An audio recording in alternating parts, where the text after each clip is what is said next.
Thank you very much. Thank you very much. It's a great honor. Thank you very much. Speaker Johnson, Vice President Vance, the First Lady of the United States,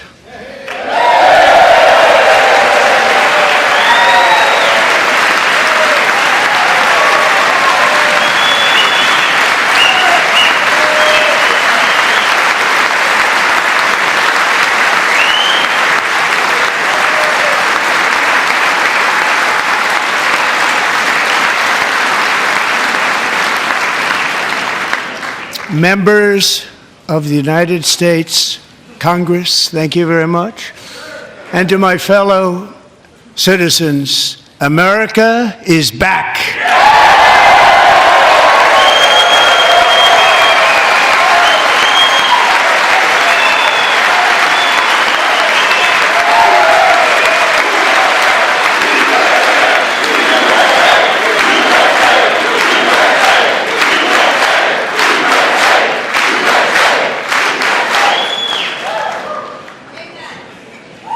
6 weeks ago, I stood beneath the dome of this Capitol and proclaimed the dawn of the golden age of America. From that moment on, it has been nothing but swift and unrelenting action to usher in the greatest and most successful era in the history of our country. We have accomplished more in 43 days than most administrations accomplished in 4 years or 8 years, and we are just getting started.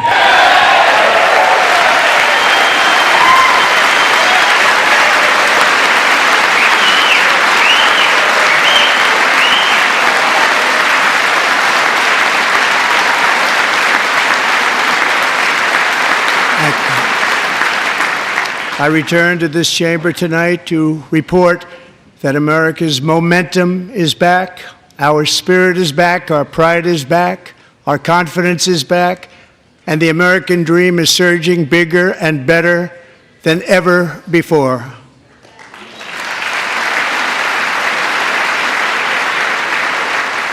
The American dream is unstoppable, and our country is on the verge of a comeback, the likes of which the world has never witnessed and perhaps will never witness again. There's never been anything like it. The presidential election of November 5th was a mandate like has not been seen in many decades. We won all 7 swing states, giving us an electoral college victory of 312 votes.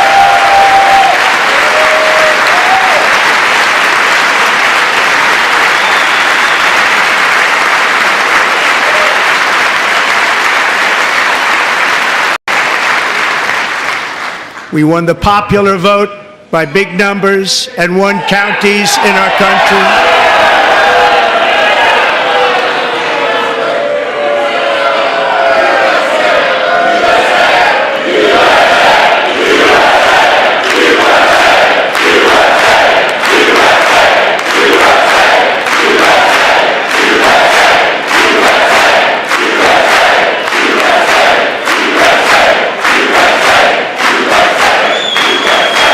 And won counties in our country, 2,700 to 525, on a map that reads almost completely red for Republican.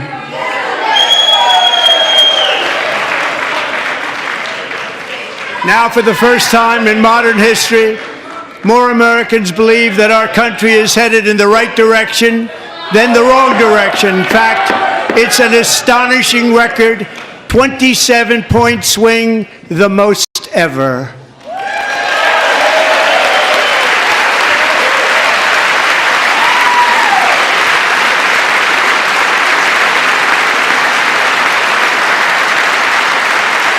Likewise, small business optimism saw its single largest one-month gain ever recorded, a 41-point jump.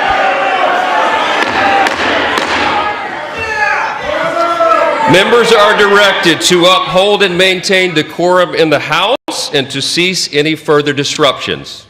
That's your warning.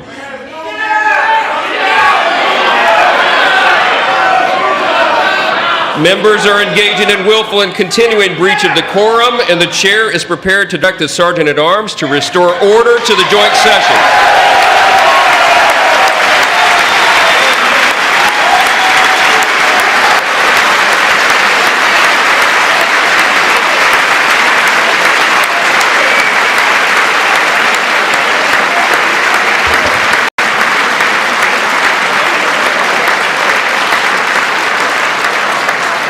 Mr. Green, take your seat. Take your seat, sir. Take your seat. Finding that members continue to engage in willful and concerted disruption of proper decorum, the chair now directs the Sergeant-at-Arms to restore order. Remove this gentleman from the chamber.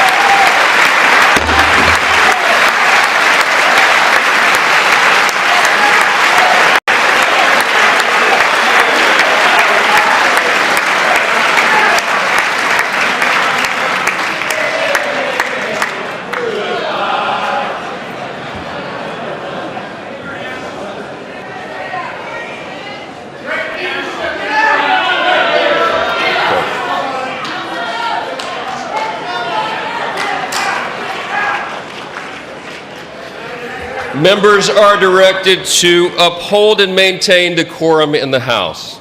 Mr. President, you continue. Thank you.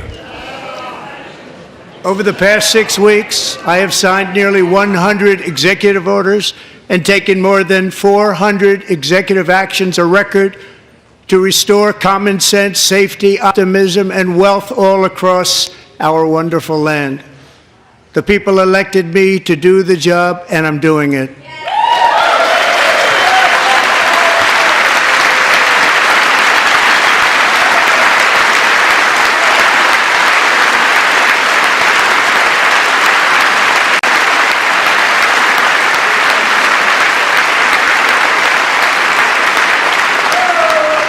In fact, it has been stated by many that the first month of our presidency, it's our presidency, is the most successful in the history of our nation.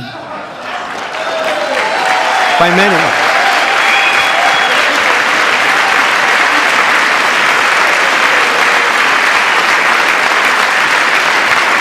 And what makes it even more impressive is that, do you know who number 2 is?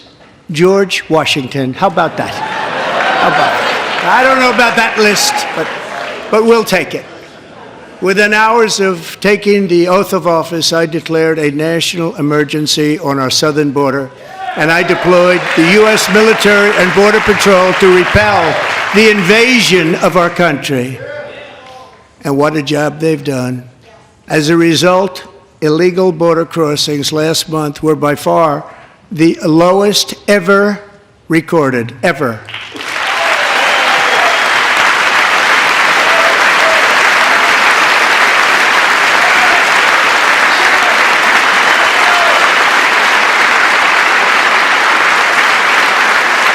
They heard my words and they chose not to come. Much easier that way. In comparison, under Joe Biden, the worst president in American history, there were hundreds of thousands of illegal crossings a month, and virtually all of them, including murderers, drug dealers, gang members, and people from mental institutions and insane asylums, were released into our country. Who would want to do that? This is my 5th such speech to Congress. And once again, I look at the Democrats in front of me, and I realize there is absolutely nothing I can say to make them happy or to make them stand or smile or applaud. Nothing I can do. I could find a cure to the most devastating disease, a disease that would wipe out entire nations, or announce the answers to the greatest economy in history, or the stoppage of crime to the lowest levels ever recorded. And these people sitting right here will not clap, will not stand, and certainly will not cheer for these astronomical achievements. They won't do it, no matter what. Five times I've been up here. It's very sad, and it just shouldn't be this way.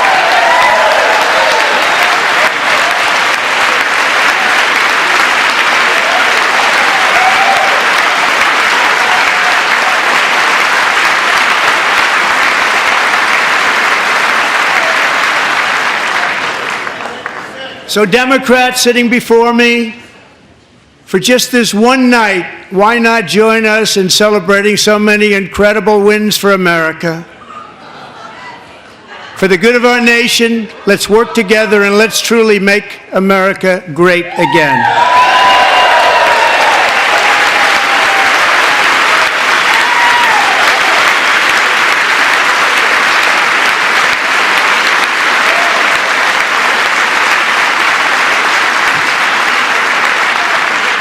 Every day my administration is fighting to deliver the change America needs to bring a future that America deserves, and we're doing it. This is a time for big dreams and bold action. Upon taking office, I imposed an immediate freeze on all federal hiring, a freeze on all new federal regulations, and a freeze on all foreign aid.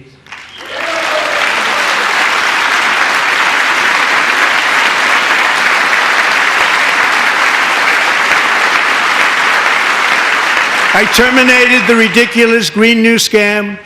I withdrew from the unfair Paris Climate Accord, which was costing us trillions of dollars that other countries were not paying. I withdrew from the corrupt World Health Organization.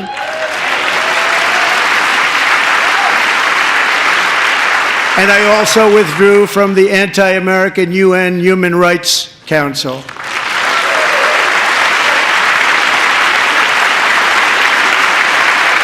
We ended all of Biden's environmental restrictions that were making our country far less safe and totally unaffordable.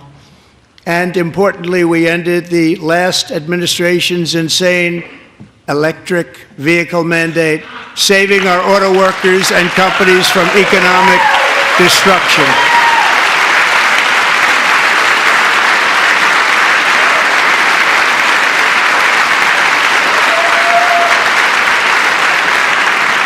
To unshackle our economy, I have directed that for every one new regulation, 10 old regulations must be eliminated, just like I did in my very successful first term.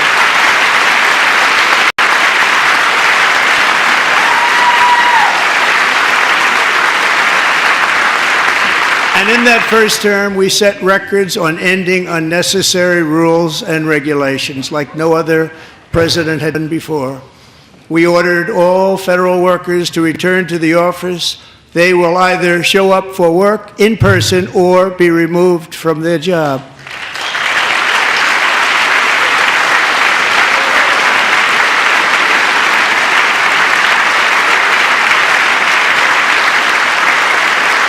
And we have ended weaponized government where, as an example, a sitting president is allowed to viciously prosecute his political opponent, like me.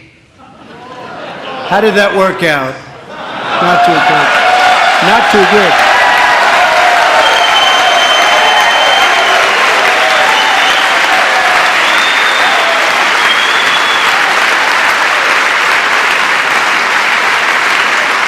And I have stopped all government censorship and brought back free speech in America. It's back.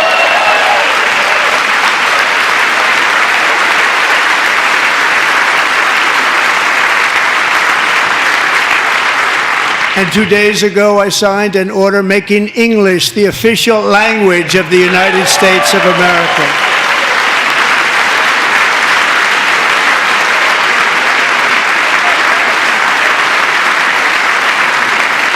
I renamed the Gulf of Mexico the Gulf of America.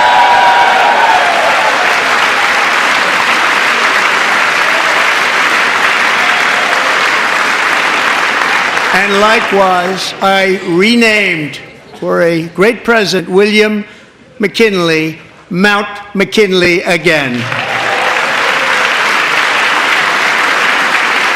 Beautiful Alaska. We love Alaska. We've ended the tyranny of so-called diversity, equity, and inclusion policies all across the entire federal government and indeed the private sector and our military. And our country will be woke no longer.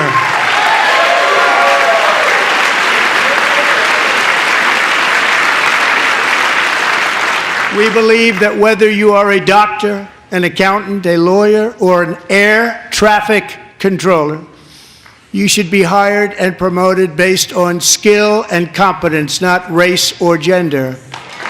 Very important.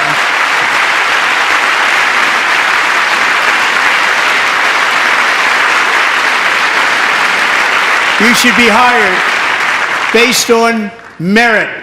And the Supreme Court, in a brave and very powerful decision, has allowed us to do so. Thank you. Thank you very much.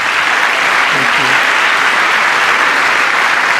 you. We have removed the poison of critical race theory from our public schools, and I signed an order making it the official policy of the United States government that there are only two genders, male and female.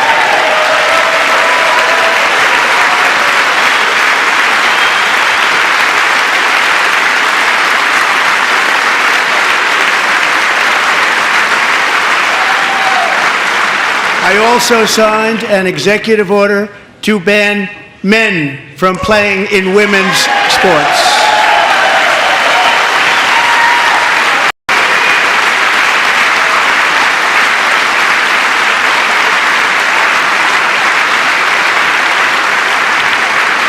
Three years ago, Peyton McNabb was an all-star high school athlete, one of the best, preparing for a future in college sports. But when her girls' volleyball match was invaded by a male, he smashed the ball so hard in Peyton's face, causing traumatic brain injury, partially paralyzing her right side and ending her athletic career. It was a shot like she's never seen before. She's never seen anything like it. Peyton is here tonight in the gallery, and Peyton, from now on, schools will kick the men off the girls' team, or they will lose all federal funding.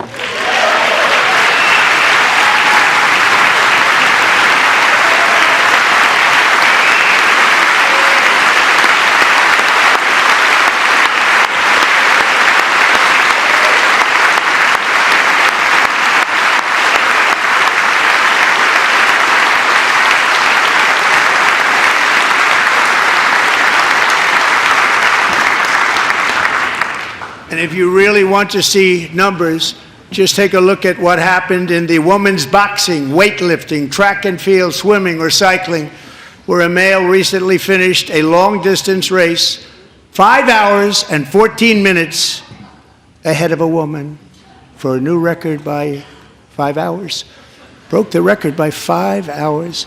It's demeaning for women, and it's very bad for our country. We're not going to put up with it any longer.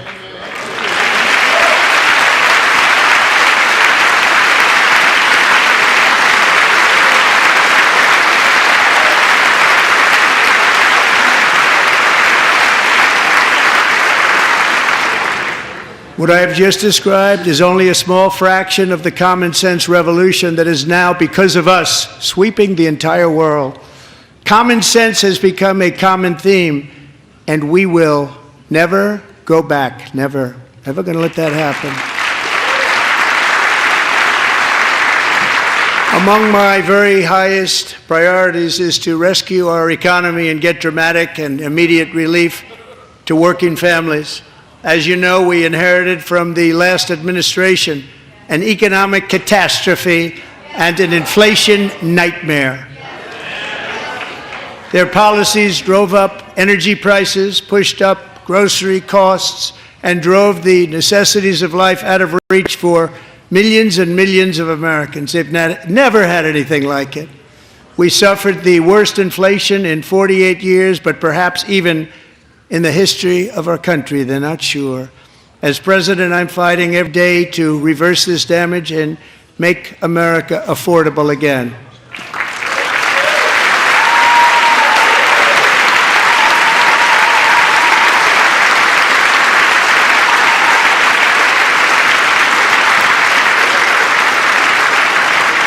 Joe Biden especially let the price of eggs get out of control.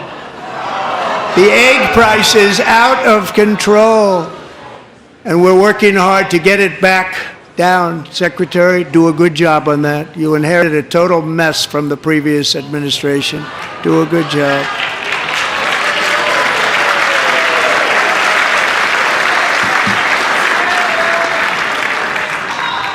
A major focus of our fight to defeat inflation is rapidly reducing the cost of energy. The previous administration cut the number of new oil and gas leases by 95%, slowed pipeline construction to a halt, and closed more than 100 power plants. We are opening up many of those power plants right now.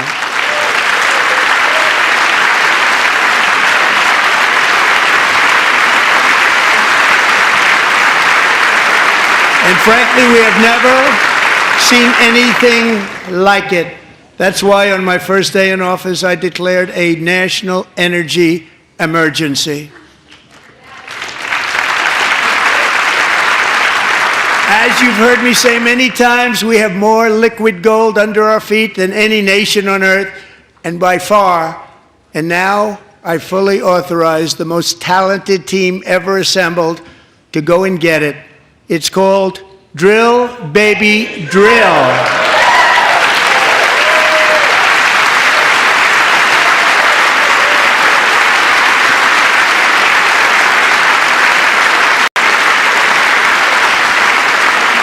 My administration is also working on a gigantic natural gas pipeline in Alaska, among the largest in the world, where Japan, South Korea, and other nations want to be our partner with investments of trillions of dollars each. There's never been anything like that one.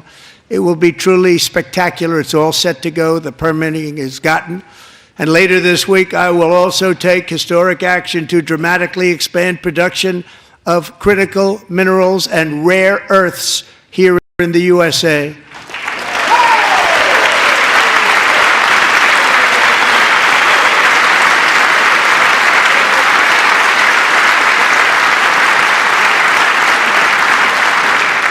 To further combat inflation, we will not only be reducing the cost of energy, but will be ending the flagrant waste of taxpayer dollars.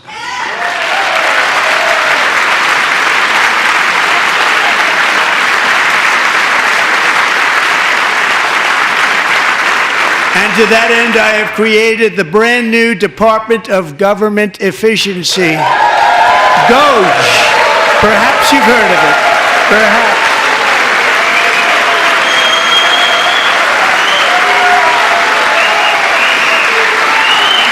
Which is headed by Elon Musk, who is in the gallery tonight.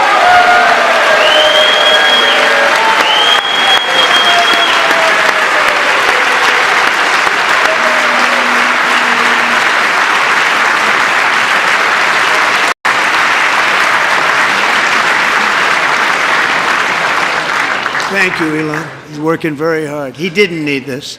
He didn't need this. Thank you very much. We appreciate it. Everybody here, even this side, appreciate it, I believe. They just don't want to admit that. Just listen to some of the appalling waste we have already identified. $22 billion from HHS to provide free housing and cars for illegal aliens. $45 million for diversity, equity, and inclusion scholarships in Burma. $40 million to improve the social and economic inclusion of sedentary migrants. Nobody knows what that is. $8 million to promote LGBTQI+ in the African nation of Lesotho, which nobody has ever heard of. $60 million for indigenous peoples and Afro-Colombian empowerment in Central America, $60 million. $8 million for making mice transgender. This is real.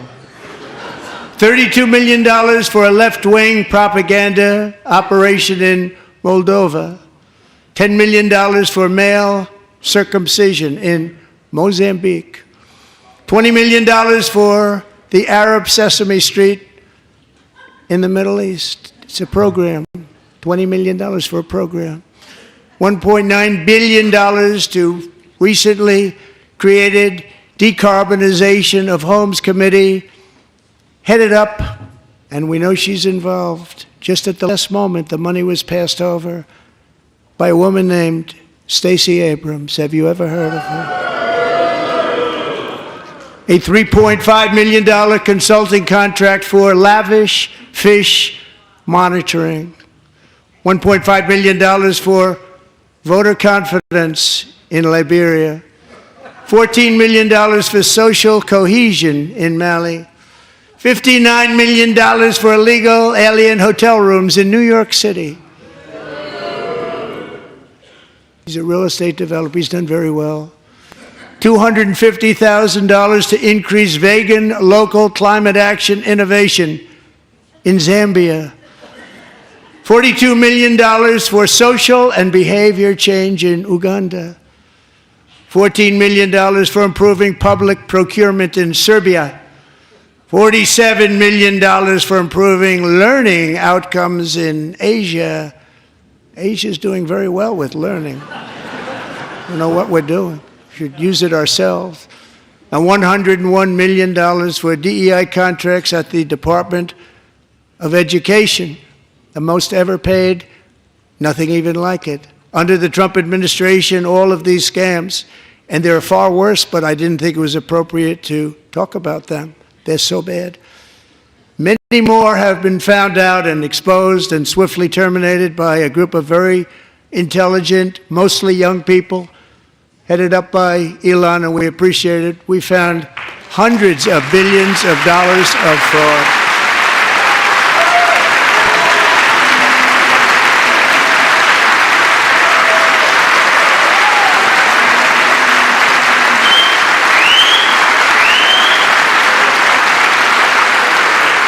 And we've taken back the money and reduced our debt to fight inflation and other things. Taken back a lot of that money. We got it just in time. This is just the beginning. The Government Accountability Office, a federal government office, has estimated annual fraud of over $500 billion in our nation, and we are working very hard to stop it. We're going to. We're also identifying shocking levels of incompetence and probable fraud in the Social Security program for our seniors, and that our seniors and people that we love rely on.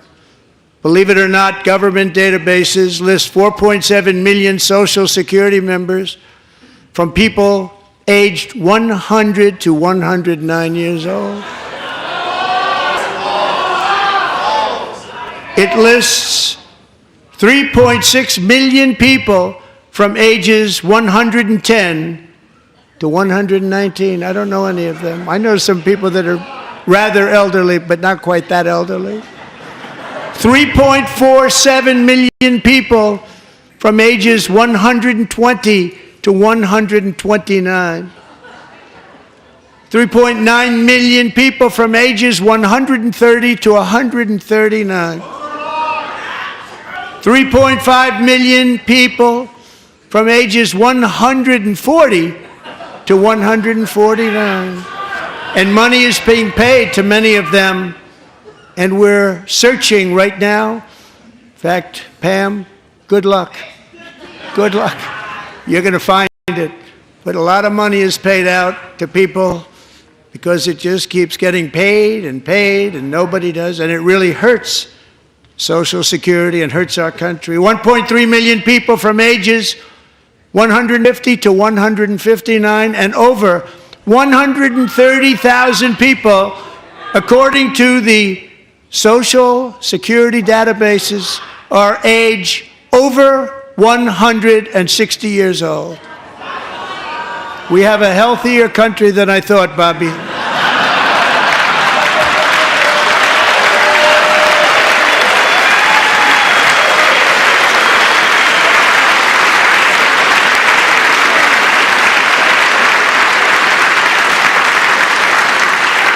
Including, to finish, 1,039 people between the ages of 220 and 229, one person between the age of 240 and 249, and one person is listed at 360 years of age. More than 100 years older than our country. But we're going to find out where that money's going. And it's not going to be pretty. By slashing all of the fraud, waste, and theft we can find, we will defeat inflation, bring down mortgage rates, lower car payments and grocery prices, protect our seniors, and put more money in the pockets of American families.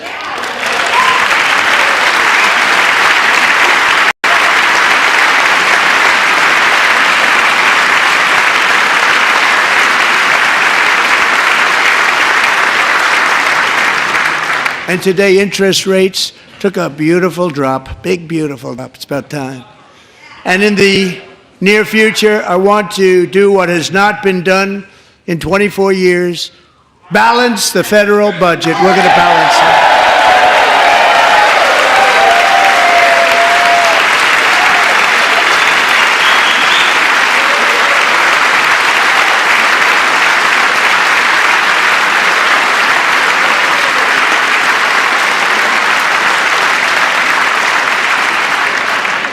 With that goal in mind, we have developed in great detail what we are calling the Gold Card, which goes on sale very, very soon. For $5 million, we will allow the most successful job-creating people from all over the world to buy a path to U.S. citizenship. It's like the green card, but better and more sophisticated. And these people will have to pay tax in our country. They won't have to pay tax from where they came. The money that they've made, you wouldn't want to do that, but they have to pay tax, create jobs. They'll also be taking people out of colleges and paying for them so that we can keep them in our country instead of having them being forced out. Number one, at the top school, as an example, being forced out and not being allowed to stay and create tremendous numbers of jobs and great success for a company out there. So while we take out the criminals, killers, traffickers, and child predators who are allowed to enter our country under the open border policy of these people, the Democrats, the Biden administration, the open border insane policies that you've allowed to destroy our country, we will now bring in brilliant, hardworking, job-creating people. They're going to pay a lot of money, and we're going to reduce our debt with that money.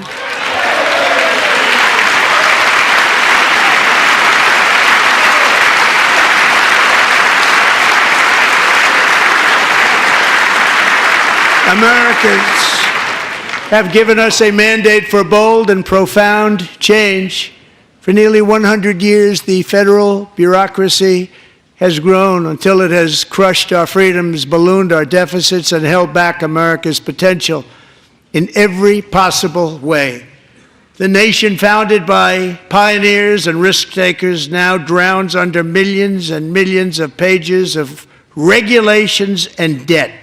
Approvals that should take 10 days to get instead take 10 years, 15 years, and even 20 years before you're rejected. Meanwhile, we have hundreds of thousands of federal workers who have not been showing up to work. My administration will reclaim power from this unaccountable bureaucracy, and we will restore true democracy to America again.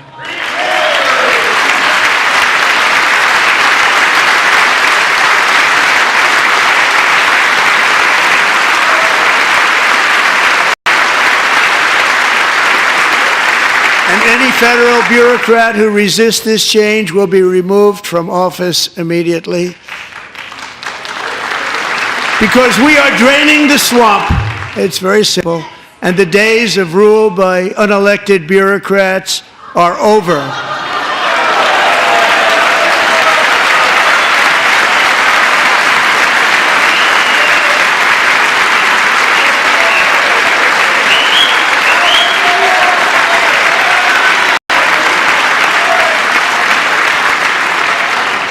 And the next phase of our plan to deliver the greatest economy in history is for this Congress to pass tax cuts for everybody. They're in there, they're waiting for you to vote. And I'm sure that the people on my right, I don't mean the Republican right, but my right here, I'm sure you're going to vote for those tax cuts, because otherwise I don't believe the people will ever vote you into office. So I'm doing you a big favor by telling you that. But I know this group is going to be voting for the tax.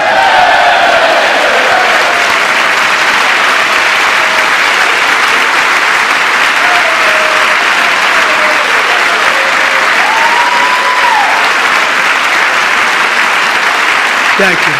It's a very, very big part of our plan. We had tremendous success in our first term with it. A very big part of our plan. We're seeking permanent income tax cuts all across the board. And to get urgently needed relief to Americans hit especially hard by inflation, I'm calling for no tax on tips, no tax on overtime, and no tax on Social Security benefits for our great seniors.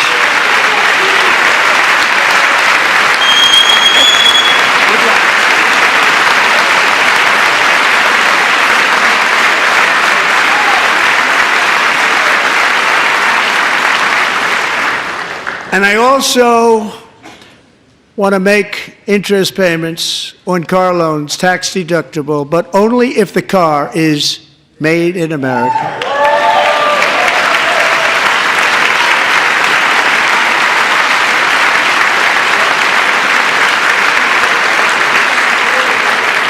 And by the way, we're going to have growth in the auto industry like nobody's ever seen. Plants are opening up all over the place. Deals are being made.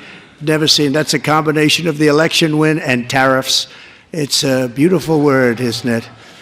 That, along with our other policies, will allow our auto industry to absolutely boom. It's going to boom. Spoke to the majors today, all three, the top people, and they're so excited. In fact, already numerous car companies have announced that they will be building massive automobile plants in America, with Honda just announcing a new plant in Indiana, one of the largest anywhere in the world.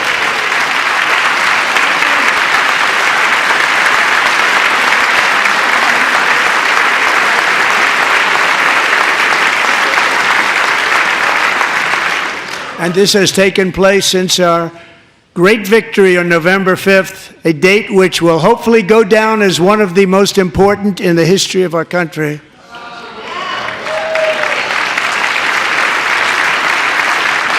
In addition, as part of our tax cuts, we want to cut taxes on domestic production and all manufacturing. And just as we did before, we will provide 100% expensing. It will be retroactive to January 20th, 2025. And it was one of the main reasons why our tax cuts were so successful in our first term, giving us the most successful economy in the history of our country, first term. We had a great first term.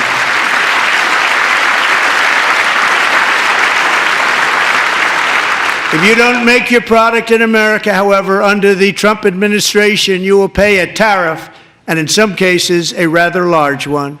Other countries have used tariffs against us for decades, and now it's our turn to start using them against those other countries.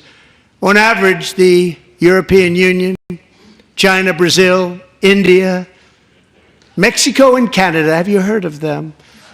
And countless other nations charge us tremendously higher tariffs than we charge them. It's very unfair. India charges us auto tariffs higher than 100%. China's average tariff on our products is twice what we charge them. And South Korea's average tariff is 4 times higher. Think of that, 4 times higher. And we give so much help militarily and in so many other ways to South Korea, but that's what happens. This is happening by friend and foe. This system is not fair to the United States and never was, and so on April 2nd, I wanted to make it April 1st, but I didn't want to be accused of April Fool's Day. That's not, just one day was cost us a lot of money. But we're going to do it in April. I'm a very superstitious person. April 2nd, reciprocal tariffs kick in. And whatever they tariff us, other countries, we will tariff them. That's reciprocal, back and forth. Whatever they tax us, we will tax them. If they do non-monetary tariffs to keep us out of their market, then we will do non-monetary barriers to keep them out of our market. There's a lot of that, too. They don't even allow us in their market. We will take in trillions and trillions of dollars and create jobs like we have never seen before. I did it with China and I did it with others, and the Biden administration couldn't do anything about it because there was so much money they couldn't do anything about it. We have been ripped off for decades by nearly every country on earth, and we will not let that happen any longer.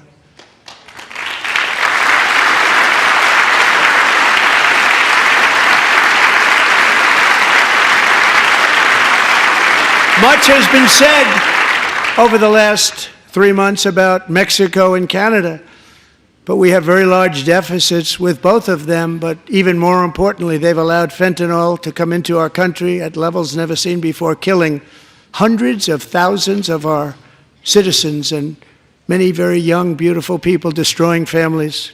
Nobody's ever seen anything like it. They are, in effect, receiving subsidies of hundreds of billions of dollars. We pay subsidies to Canada and to Mexico of hundreds of billions of dollars, and the United States will not be doing that any longer. We're not going to do it any longer.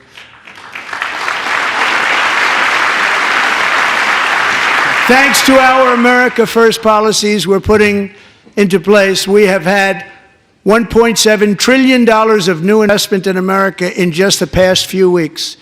The combination of the election and our economic policies that people of SoftBank, one of the most brilliant anywhere in the world, announced a $200 billion investment. OpenAI and Oracle, Larry Ellison, announced $500 billion investment, which they wouldn't have done if Kamala had won. Apple announced $500 billion investment. Tim Cook called me. He said, I cannot spend it fast enough. It's going to be much higher than that, I believe. They'll be building their plants here instead of in China. And just yesterday, Taiwan Semiconductor, the biggest in the world, most powerful in the world, has a tremendous amount, 97% of the market, announced a $165 billion investment to build the most powerful chips on earth right here in the USA.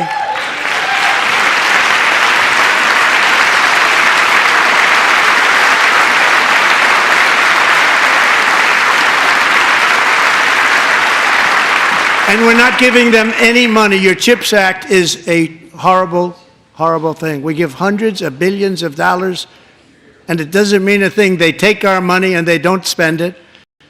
All that meant to them, we're giving them no money. All that was important to them was they didn't want to pay the tariffs, so they came and they're building, and many other companies are coming. We don't have to give them money.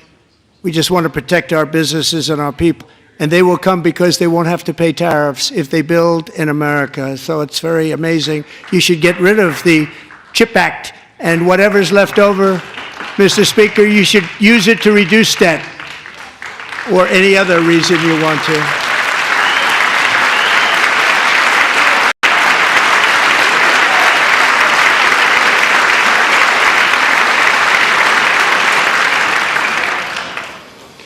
Our new trade policy will also be great for the American farmer. I love the farmer, who will now be selling into our home market, the USA, because nobody is going to be able to compete with you. Because those goods that come in from other countries and companies, they're really in a bad position in so many different ways. They're uninspected.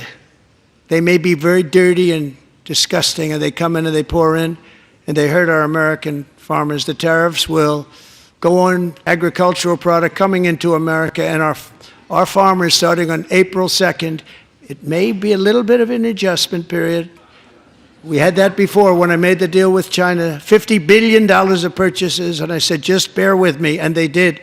They did. Probably have to bear with me again, and this will be even better. That was great. The problem with it was that Biden didn't enforce it. He didn't enforce it. $50 billion of purchases, and we were doing great, but Biden did not enforce it, and it hurt our farmers. But our farmers are going to have a field day right now. So to our farmers, have a lot of fun. I love you too. I love you too. It's all going to happen.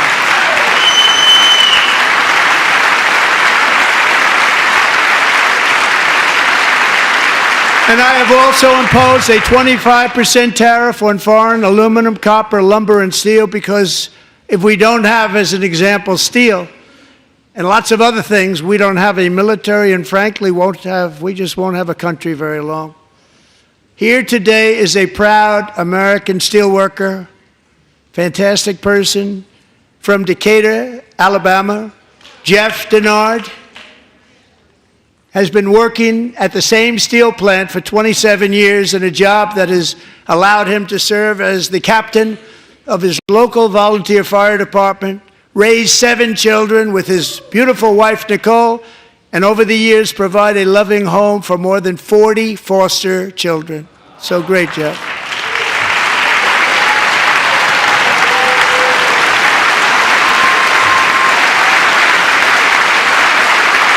Thank you, Jeff. Thank you, Jeff.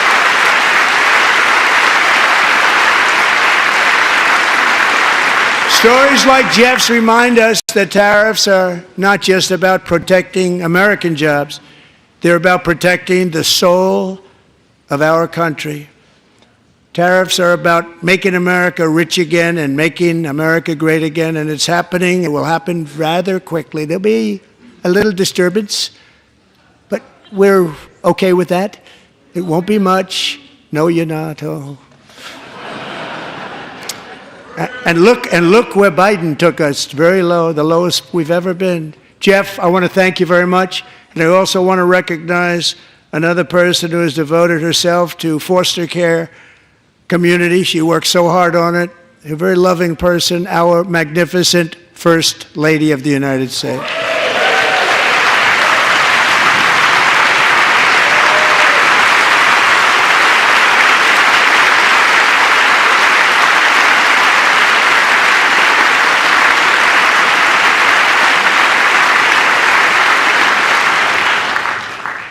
Melania's work has yielded incredible results, helping prepare our nation's future leaders as they enter the workforce.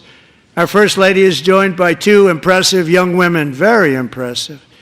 Haley Ferguson, who benefited from the First Lady's Fostering the Future initiative and is poised to complete her education and become a teacher. And Elliston Berry, who became a victim of an illicit deepfake image produced by a peer. With Elliston's help, the Senate just passed the Take It Down Act, and this is so important. Thank you very much, John. John Thune, thank you. Stand up, John. Thank you, John.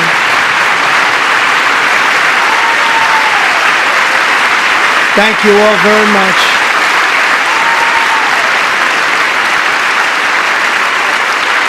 Thank you. And thank you to John Thune and the Senate. Great job. To criminalize the publication of such images online is a terrible, terrible thing. And once it passes the House, I look forward to signing that bill into law. Thank you. And I'm going to use that bill for myself, too, if you don't mind. Because nobody gets treated worse than I do online. Nobody. That's great. Thank you very much to the Senate. Thank you. But if we truly care about protecting Americans' children, no step is more crucial than securing America's borders. Over the past 4 years, 21 million people poured into the United States. Many of them were murderers, human traffickers, gang members, and other criminals from the streets of dangerous cities all throughout the world.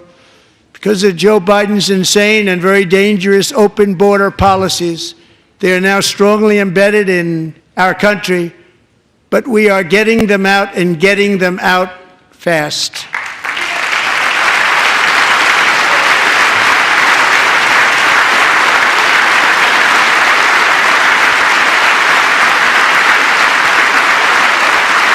And I want to thank Tom Homan and Christy. I want to thank you and Paul of Border Patrol. I want to thank you. What a job they've all done, everybody. Border Patrol, ICE, law enforcement in general is incredible. We have to take care of our law enforcement. Have to.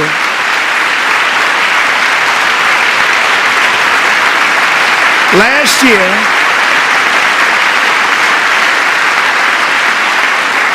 a brilliant 22-year-old nursing student named Laken Riley, the best in her class, admired by everybody, went out for a jog on the campus of the University of Georgia. That morning, Laken was viciously attacked, assaulted, beaten, brutalized, and horrifically murdered. Laken was stolen from us by a savage illegal alien gang member who was arrested while trespassing across Biden's open southern border and then set loose into the United States under the heartless policies of that failed administration. It was indeed a failed administration. He had then been arrested and released in a Democrat-run sanctuary city, a disaster, before ending the life of this beautiful young angel. With us this evening are Laken's beloved mother, Allison, and her sister, Lauren.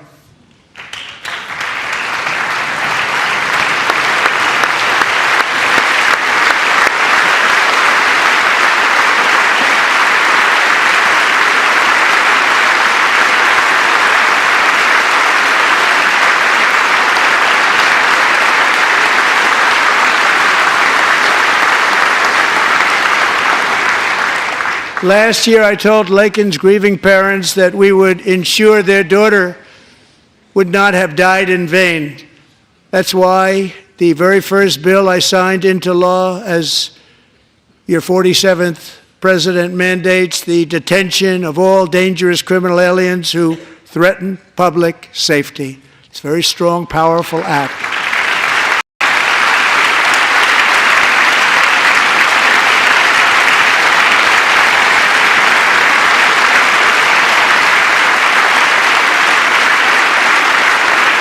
It's called the Laken-Riley Act. So Allison and Lauren, America will never, ever forget our beautiful Laken Hope Riley.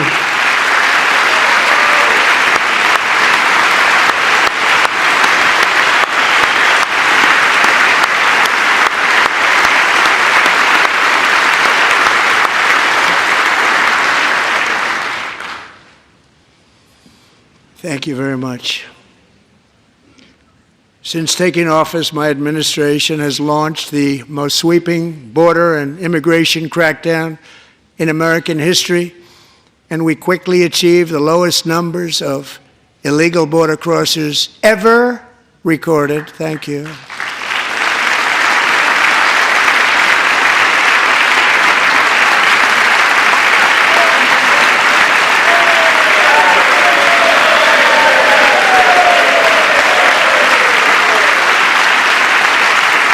The media and our friends in the Democrat Party kept saying we needed new legislation, we must have legislation to secure the border.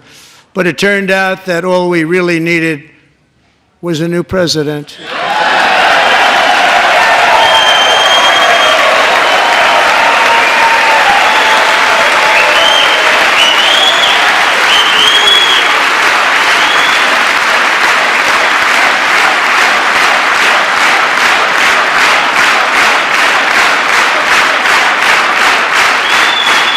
Thank you. Joe Biden didn't just open our borders, he flew illegal aliens over them to overwhelm our schools, hospitals, and communities throughout the country.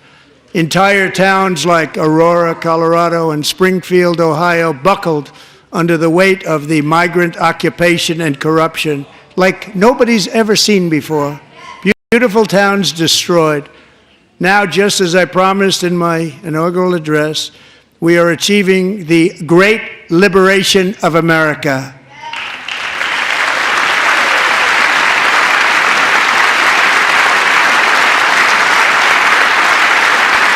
But there still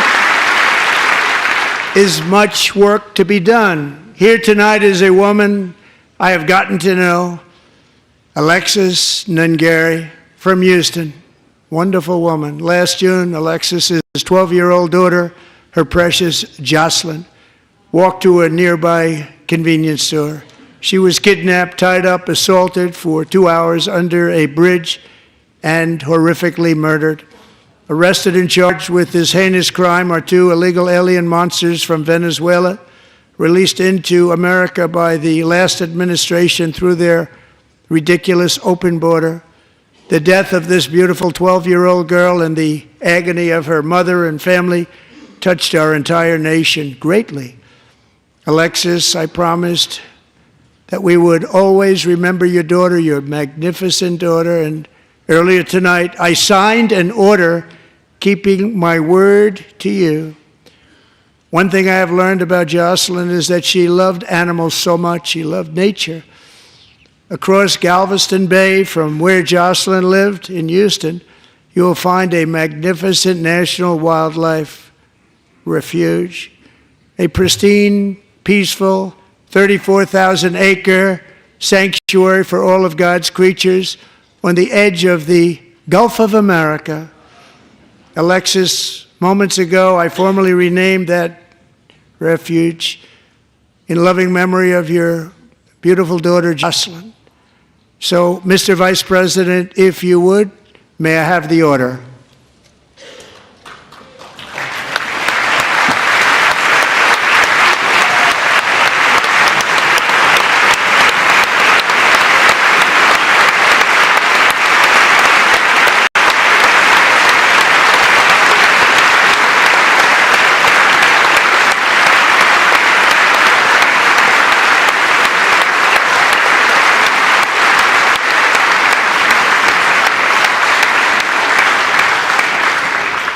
Thank you very much.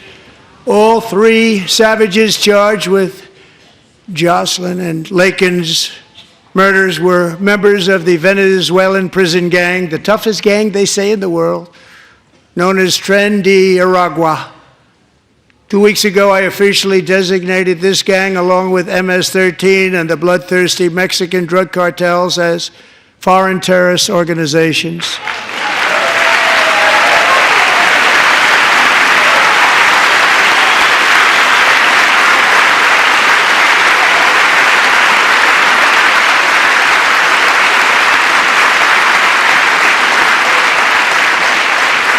They are now officially in the same category as ISIS, and that's not good for them.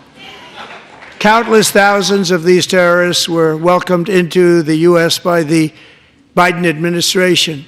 But now every last one will be rounded up and forcibly removed from our country, or, if they're too dangerous, put in jails, standing trial in this country, because we don't want them to come back ever. With us this evening is a warrior on the front lines of that battle, Border Patrol Agent Roberto Ortiz. Great guy.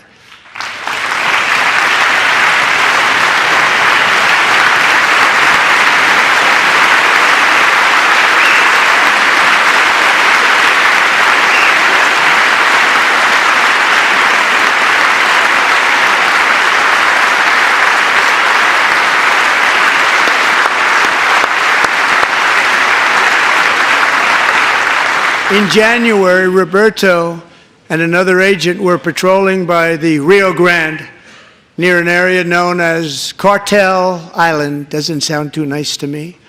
When heavily armed gunmen started shooting at them, Roberto saw that his partner was totally exposed, at great danger, and he leapt into action, returning fire and providing crucial seconds for his fellow agent to seek safety, just barely.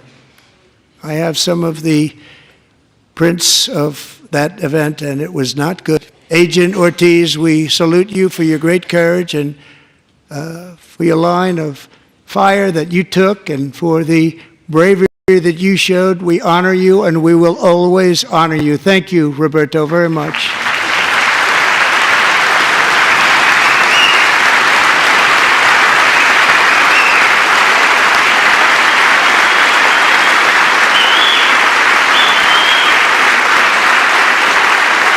Thank you, Roberta. And I actually got to know him on my many calls to the border. He's a great gentleman.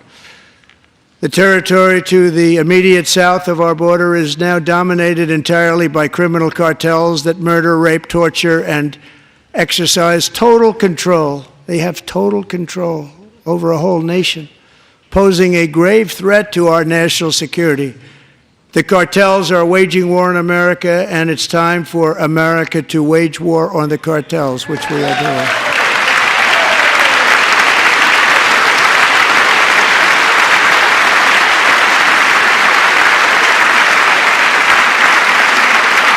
Five nights ago, Mexican authorities, because of our tariff policies being imposed on them, think of this, handed over to us 29 of the biggest cartel leaders in their country. That has never happened before. They want to make us happy. First time ever. But we need Mexico and Canada to do much more than they've done, and they have to stop the fentanyl and drugs pouring into the USA. They're going to stop it.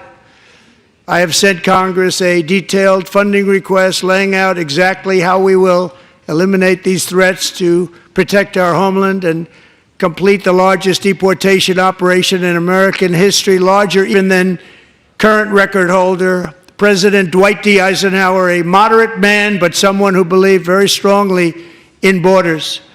Americans expect Congress to send me this funding without delay so I can sign it into law. So, Mr. Speaker, John Thune, both of you, I hope you're going to be able to do that. Mr. Speaker, thank you. Mr. Leader, thank you. Thank you very much. And let's get it to me. I'll sign it so fast, you won't even believe it.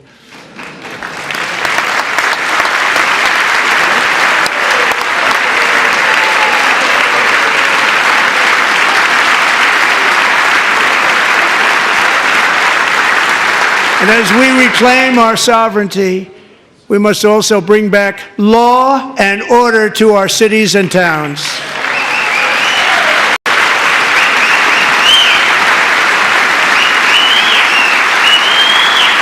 In recent years, our justice system has been turned upside down by radical left lunatics. Many jurisdictions virtually ceased enforcing the law against dangerous repeat offenders while weaponizing law enforcement against political opponents like me. My administration has acted swiftly and decisively to restore fair, equal, and impartial justice under the constitutional rule of law, starting at the FBI and the DOJ. Pam, good luck. Cash, wherever you may be, good luck. Good luck. Pam Bondi. Good luck. So important. Going to do a great job. Cash, thank you. Thank you, Cash.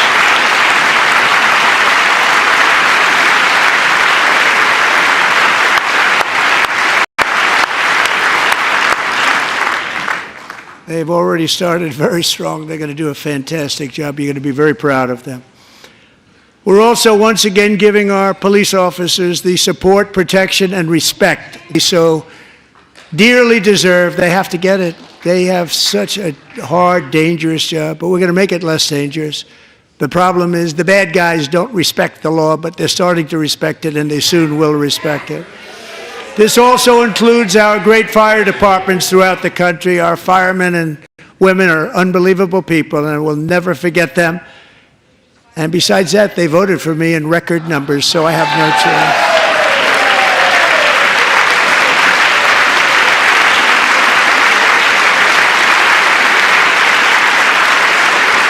One year ago this month, 31-year-old New York police officer Jonathan Diller, unbelievably wonderful person and a great officer, was gunned down at a traffic stop on Long Island. I went to his funeral.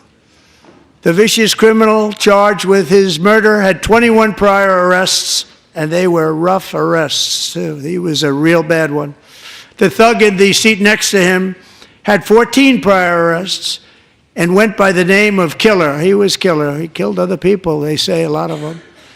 I attended Officer Diller's service, and when I met his wife and one-year-old son, Ryan, it was very inspirational, actually.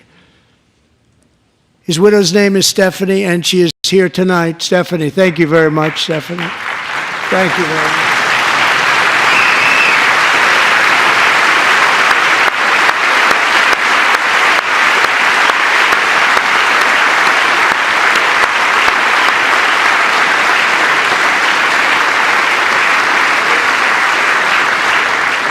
Stephanie, we're going to make sure that Ryan knows his dad was a true hero, New York's finest, and we're going to get these cold-blooded killers and repeat offenders off our streets, so we're going to do it fast.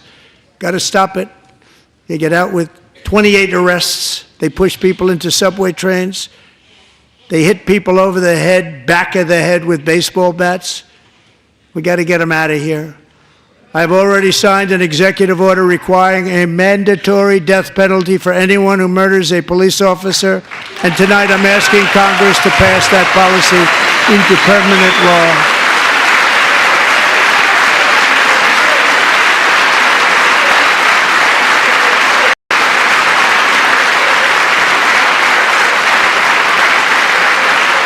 I'm also asking for a new crime bill getting tough on repeat offenders while enhancing protections for America's police officers so they can do their jobs without fear of their lives being totally destroyed.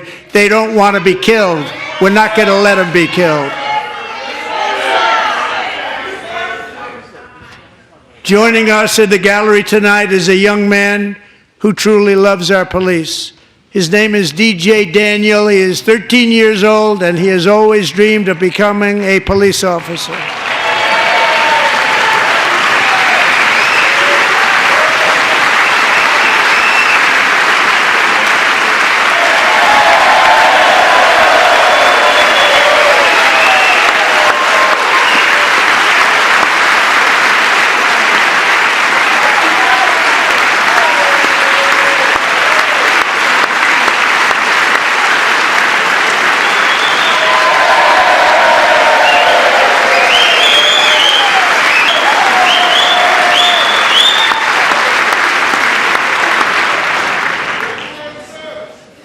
But in 2018, DJ was diagnosed with brain cancer. The doctors gave him 5 months at most to live. That was more than 6 years ago.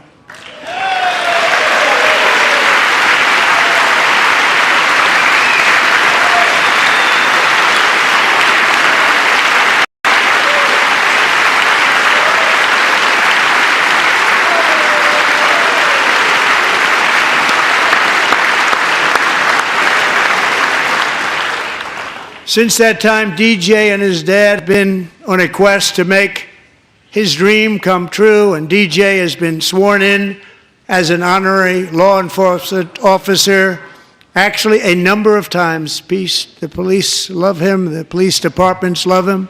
And tonight, DJ, we're going to do you the biggest honor of them all. I am asking our new Secret Service Director, Sean Curran, to officially make you an agent of the United States Secret Service.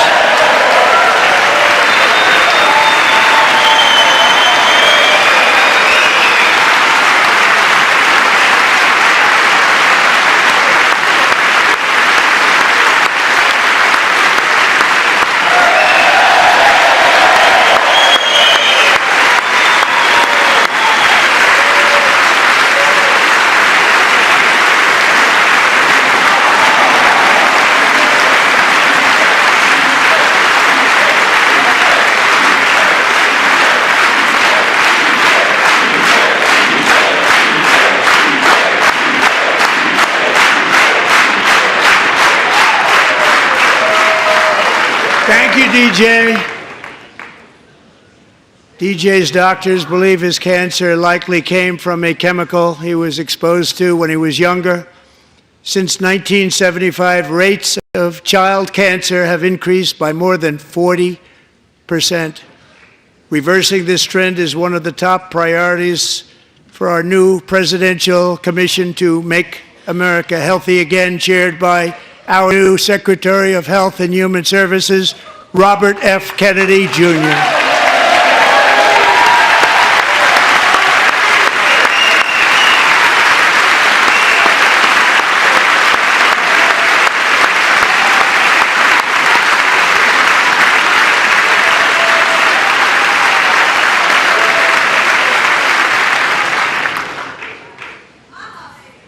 With the name Kennedy, you would have thought everybody over here would have been cheering. How quickly they forget. Our goal is to get toxins out of our environment, poisons out of our food supply, and keep our children healthy and strong. As an example, not long ago, and you can't even believe these numbers, 1 in 10,000 children had autism, 1 in 10,000. And now it's 1 in 36. There's something wrong. 1 in 36. Think of that. So we're going to find out what it is, and there's nobody better than Bobby and all of the people that are working with you. You have the best to figure out what is going on. Okay, Bobby? Good luck. It's a very important job. Thank you. Good job.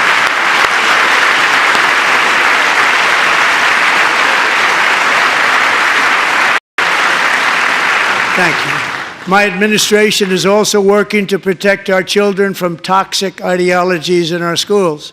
A few years ago, January, little John and her husband discovered that their daughter's school had secretly, socially transitioned their 13-year-old little girl. Teachers and administrators conspired to deceive January and her husband while encouraging her daughter to use a new name and pronouns.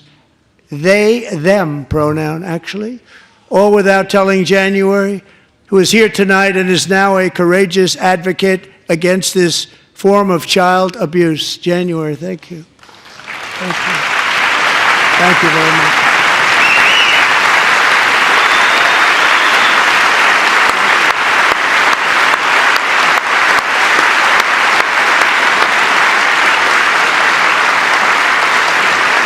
Thank you. Stories like this are why, shortly after taking office, I signed an executive order banning public schools from indoctrinating our children with transgender ideology.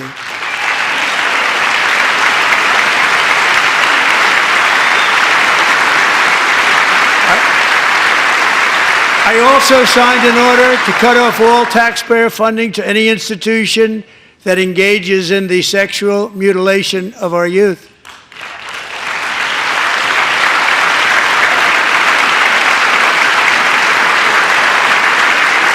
And now I want Congress to pass a bill permanently banning and criminalizing sex changes on children and forever ending the lie that any child is trapped in the wrong body. This is a big lie.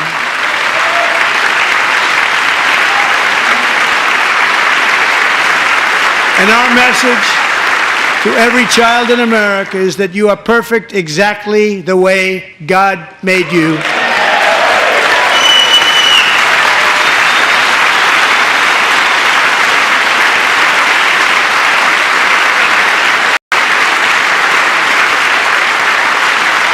Because we're getting wokeness out of our schools and out of our military, and it's already out, and it's out of our society. We don't want it. Wokeness is trouble. Wokeness is bad. It's gone. It's gone. And we feel so much better for it, don't we? Don't we feel better?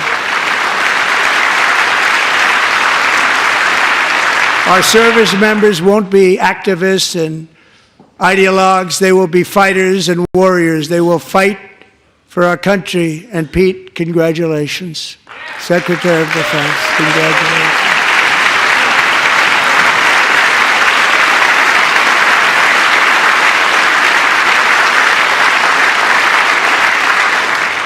And he's not big into the woke movement, I can tell you. I know him well.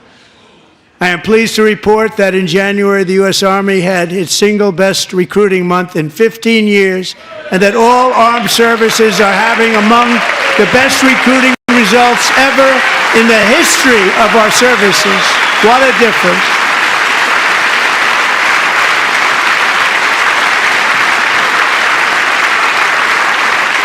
And you know, it was just a few months ago where the results were exactly the opposite. We couldn't recruit anywhere. We couldn't recruit. Now we're having the best results just about that we've ever had. What a tremendous turnaround. It's really a beautiful thing to see. People love our country again. It's very simple. They love our country and they love being in our military again. So it's a great thing, and thank you very much. Great job. Thank you.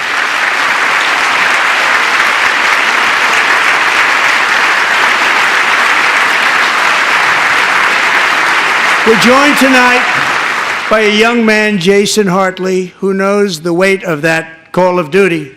Jason's father, grandfather, and great-grandfather all wore the uniform.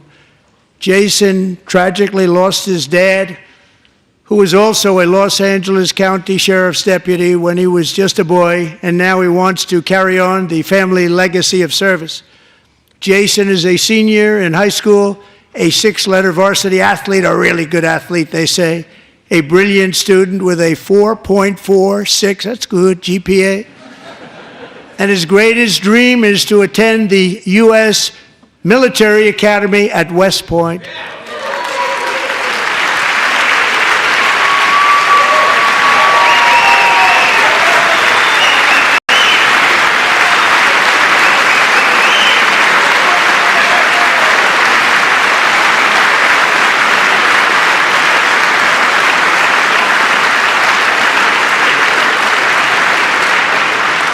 And Jason, that's a very big deal getting in. That's a hard one to get into. But I'm pleased to inform you that your application has been accepted. You will soon be joining the Corps of Cadets.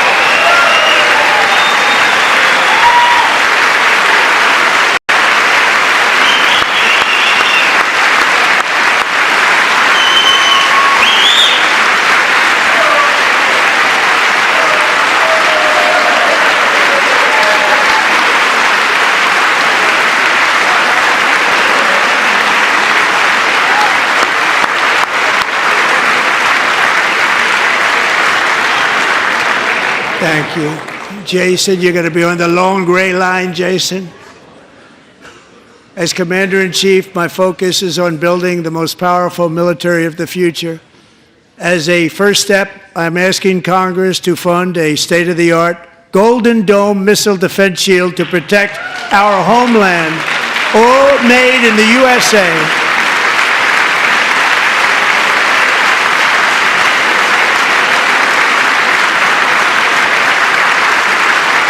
And Ronald Reagan wanted to do it long ago, but the technology just wasn't there, not even close. But now we have the technology. It's incredible, actually.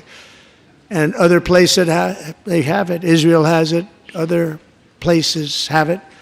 And the United States should have it too, right, Tim, right? They should have it too. So I want to thank you. But it's a very, very important. This is a very dangerous world. We should have it. We want to be protected, and we're going to protect our citizens like never before. To boost our defense industrial base, we are also going to resurrect the American shipbuilding industry, including commercial shipbuilding and military shipbuilding.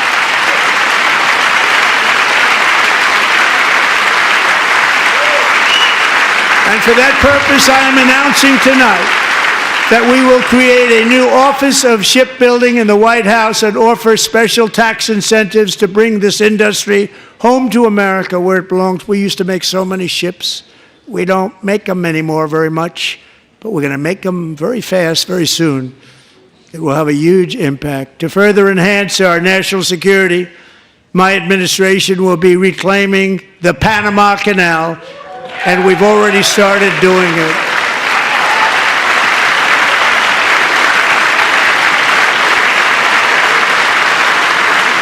Just today, a large American company announced they are buying both ports around the Panama Canal and lots of other things having to do with the Panama Canal and a couple of other canals. The Panama Canal was built by Americans for Americans, not for others, but others could use it. But it was built at tremendous cost of American blood and treasure. 38,000 workers died building the Panama Canal. They died of malaria. They died of snake bites and mosquitoes. Not a nice place to work. They paid them very highly to go there, knowing there was a 25% chance that they would die. The most expensive project also that was ever built in our country's history, if you bring it up to modern day costs. It was given away by the Carter administration for $1, but that agreement has been violated very severely. We didn't give it to China. We gave it to Panama, and we're taking it back.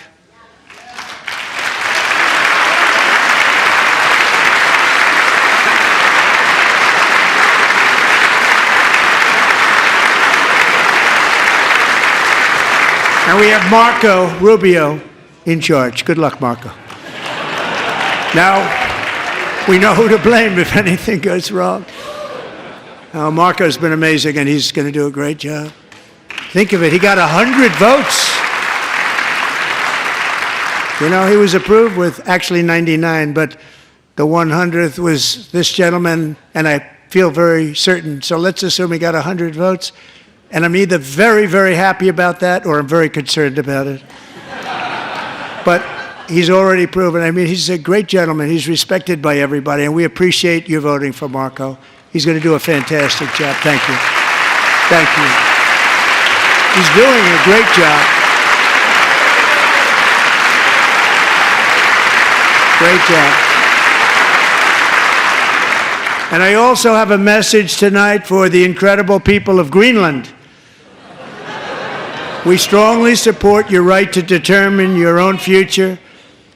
And if you choose, we welcome you into the United States of America. We need Greenland for national security and even international security, and we're working with everybody involved to try and get it.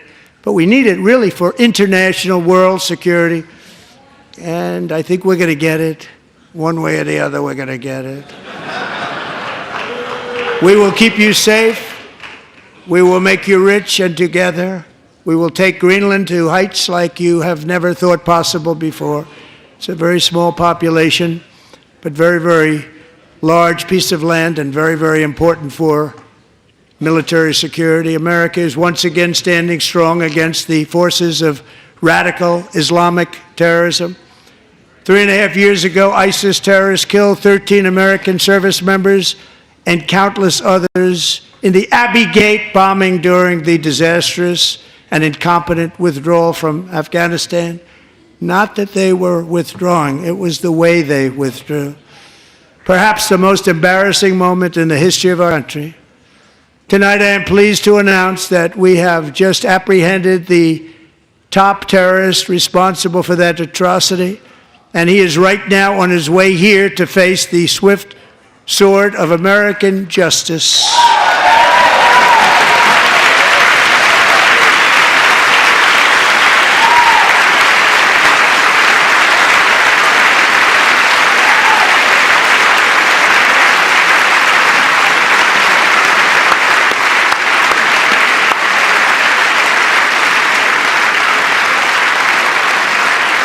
And I want to thank especially the government of Pakistan for helping arrest this monster. This was a very momentous day for those 13 families who I actually got to know very well, most of them, whose children were murdered, and the many people that were so badly, over 42 people, so badly injured on that fateful day in Afghanistan. What a horrible day. Such incompetence was shown that when Putin saw what happened, I guess he said, wow, maybe this is my chance. That's how bad it was. Should have never happened. Grossly incompetent people. I spoke to many of the parents and loved ones, and they're all in our hearts tonight. Just spoke to them on the phone. We had a big call.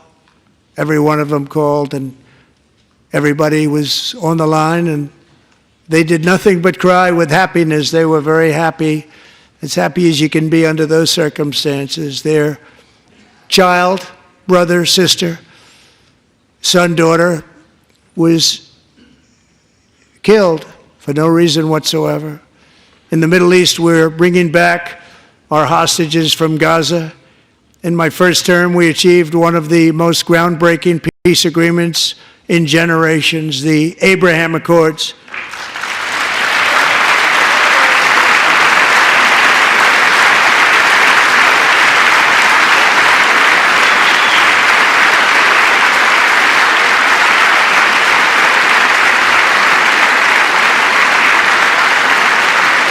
And now we're going to build on that foundation to create a more peaceful and prosperous future for the entire region. A lot of things are happening in the Middle East. People have been talking about that so much lately with everything going on with Ukraine and Russia.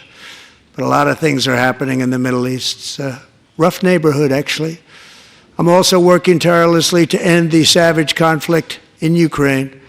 Millions of Ukrainians and Russians have been needlessly killed or wounded in this horrific and brutal conflict with no end in sight.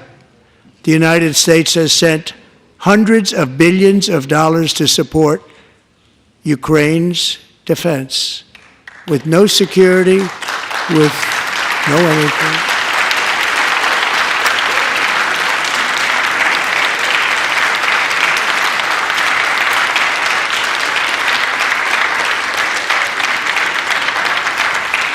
Do you want to keep it going for another 5 years? Yeah, you would say Pocahontas says yes.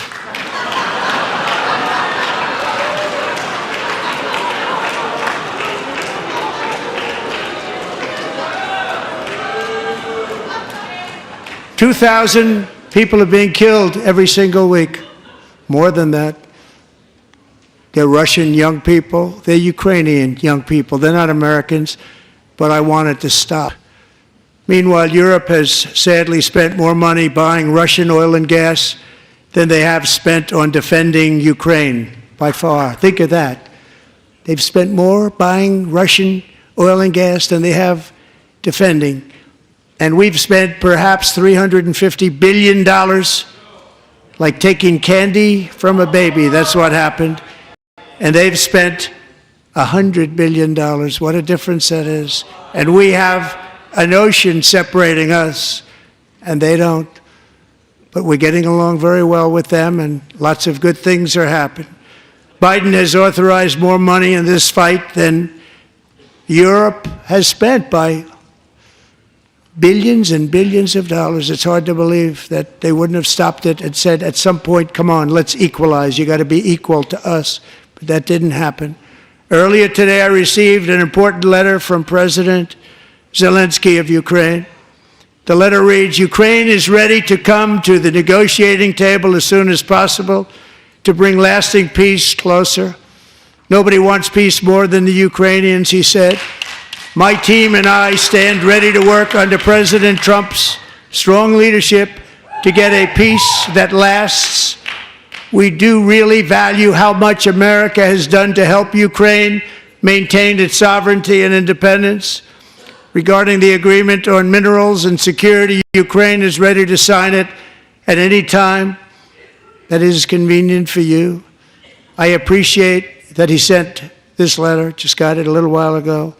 Simultaneously, we've had serious discussions with Russia and have received strong signals that they are ready for peace. Wouldn't that be beautiful? Wouldn't that be beautiful?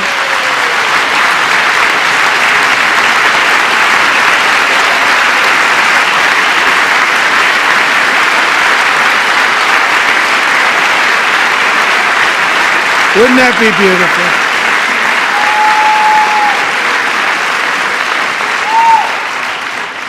It's time to stop this madness. It's time to halt the killing.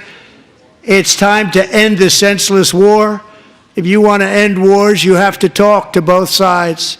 Nearly 4 years ago, amid rising tensions, a history teacher named Mark Fogel was detained in Russia and sentenced to 14 years in a penal colony. Rough stuff. The previous administration barely lifted a finger to help him. They knew he was innocent, but they had no idea where to begin. But last summer, I promised his 95-year-old mother, Malphine, that we would bring her boy safely back home.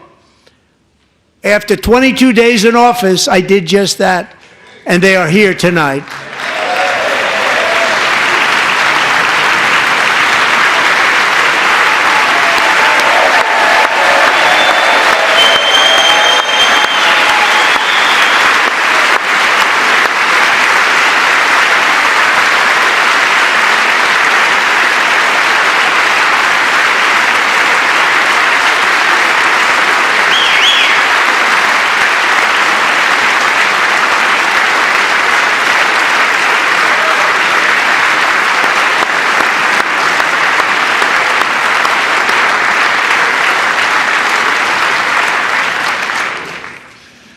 To Mark and his great mom, we are delighted to have you safe and sound and with us. As fate would have it, Mark Fogel was born in a small rural town in Butler, Pennsylvania. Have you heard of it? Where his mother has lived for the past 78 years. I just happened to go there last July 13th for a rally. That was not pleasant. And that is where I met his beautiful mom right before I walked onto that stage. And I told her I would not forget what she said about her son. And I never did I? Never forgot.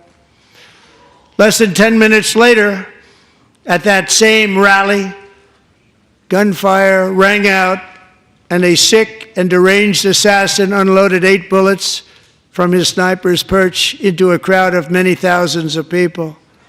My life was saved by a fraction of an inch, but some were not so lucky. Corey Comparator was a firefighter, a veteran, a Christian, a husband, a devoted father, and above all, a protector. When the sound of gunshots pierced the air, it was a horrible sound. Corey knew instantly what was and what to do. He threw himself on top of his wife and daughters and shielded them from the bullets with his own body. Corey was hit really hard. You know the story from there. He sacrificed his life to save theirs. 2 others, very fine people, were also seriously hit.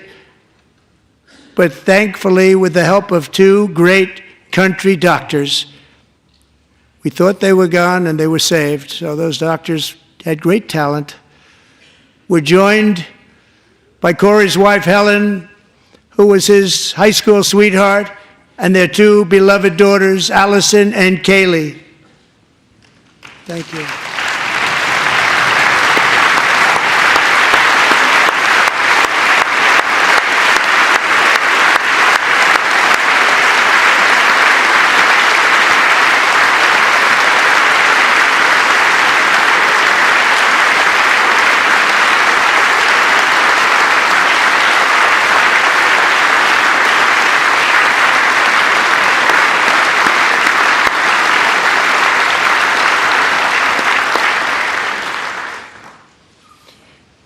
To Helen, Allison, and Kaylee, Corey is looking down on his 3 beautiful ladies right now, and he is cheering you on. He loves you. He is cheering you on. Corey was taken from us much too soon, but his destiny was to leave us all with a shining example of the selfless devotion of a true American patriot. It was love like Corey's that built our country, and it's love like Corey's that is going to make our country more majestic than ever before. I believe that my life was saved that day in Butler for a very good reason. I was saved by God to make America great again. I believe that. Thank you.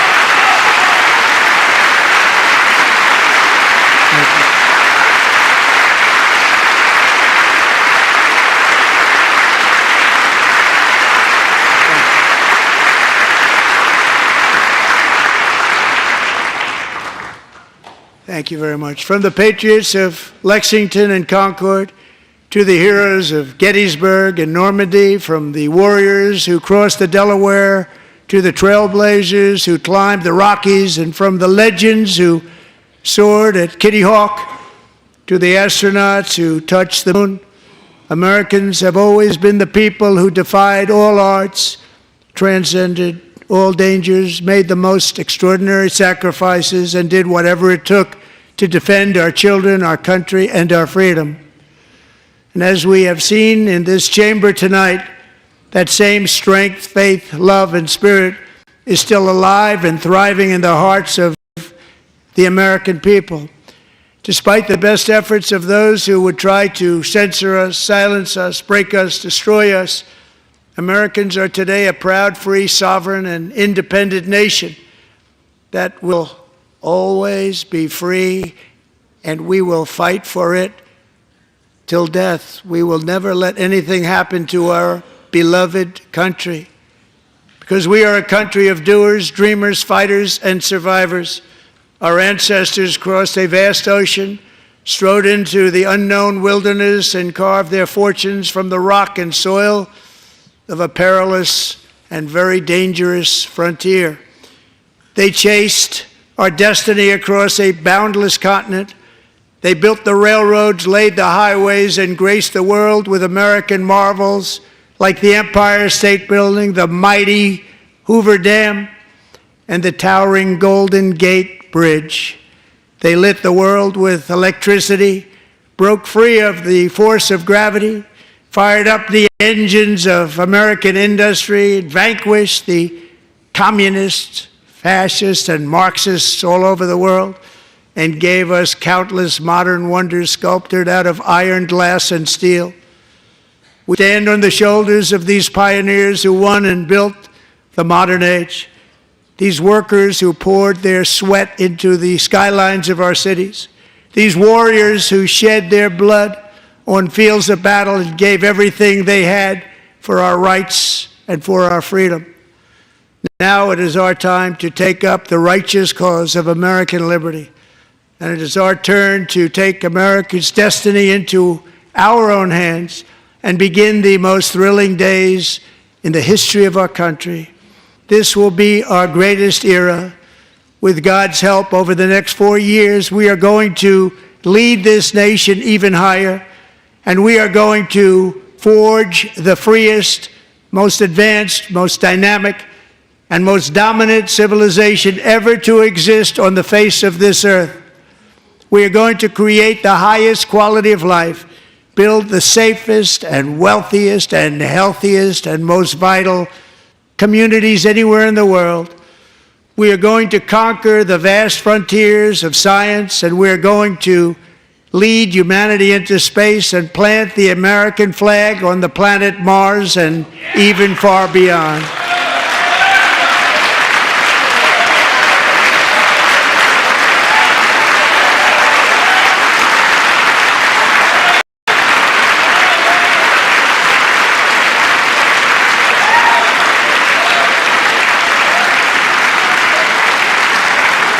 And through it all, we are going to rediscover the unstoppable power of the American spirit. And we are going to renew unlimited promise of the American dream. Every single day we will stand up and we will fight, fight, fight for the country our citizens believe in and for the country our people deserve.